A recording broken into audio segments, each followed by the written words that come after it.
For 48 hours, my students are challenged to block out and not participate in any media at all. And happy Blackout Day. That includes anything associated with the internet, social media, their cell phones, television, radio, anything, nothing. And from that, then, they're supposed to really sort of take a look at not only their own consumption, but sort of the pervasive evidence of media everywhere and how difficult it is to get away from it. They're supposed to then analyze sort of what they see and what they come out of the experience of giving it up for 48 hours actually is like. Which is to agree to be media clean and put them away. They go down. You are turning that little thing, you slide that power thing off, and it's done. How do you feel? It's just going to be hard until I get out of class today. Like, I don't have time to check it while I'm in class, but It's still in my pocket, so it's not that weird yet. It's still physically attached to you? Yeah. Okay. Even though it's technically speaking kind of dead? Greater awareness of how much they consume, greater awareness of how they consume, but I think maybe more subtly, a sensitivity to how entrenched our society is in our mobile media. I was really hoping that they would sort of pick up the fact that when you don't have a phone in your hand and you're actually watching people around you, you notice A, how many people around you have a phone in their hand, and B, how many people walk like this with their face in the technology as opposed to actually interacting with one another. Music. Because whenever I go back to my room, I just turn music on. So that's gonna be really weird. There's never not music playing in my room. So. No reading at all. That's what's really going to destroy me in this. Well, hey, I'm feeling confident. All right, well, we will see. Now remember, you guys signed a contract.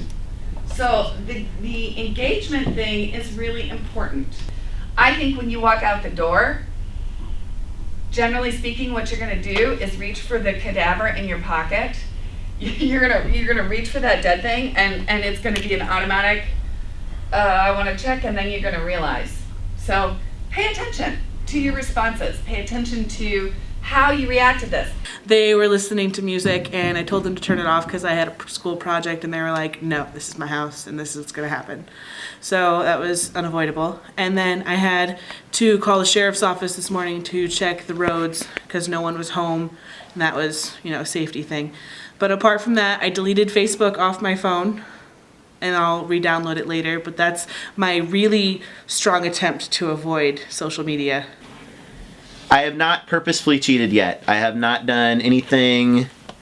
I've accidentally navigated to Facebook a couple times, and I've done some. I've just like incidental walked into a room and music's been playing. I've looked at the TV.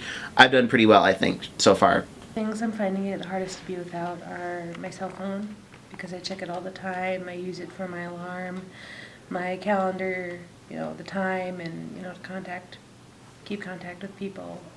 So I'm finding it really hard not to be able to check it all the time.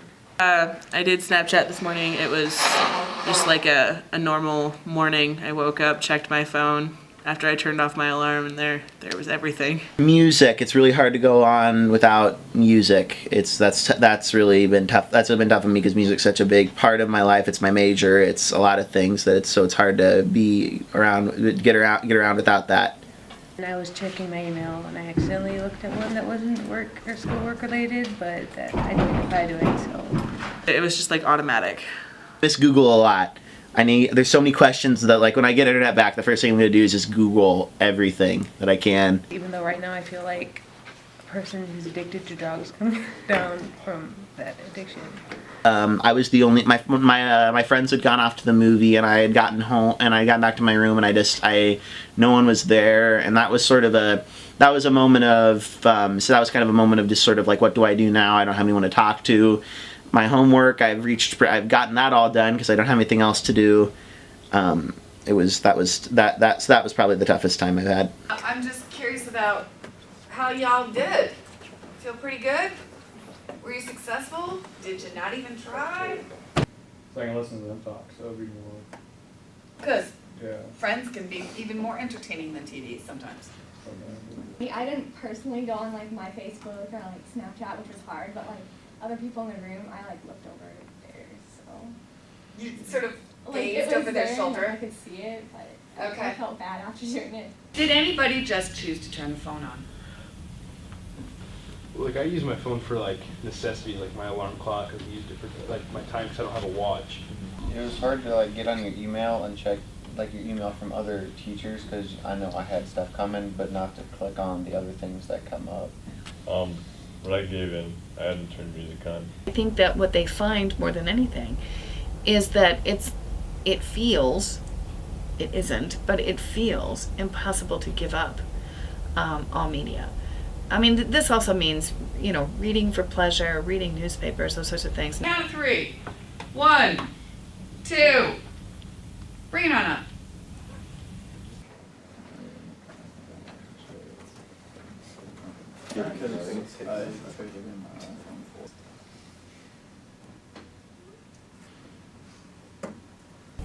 They would claim that it's impossible, that you can't give it up, that there's no way to fully get away from it. I don't believe that. I think that you can. But I think that they recognize, certainly through the experience, how much they actually consume. And that's a good thing.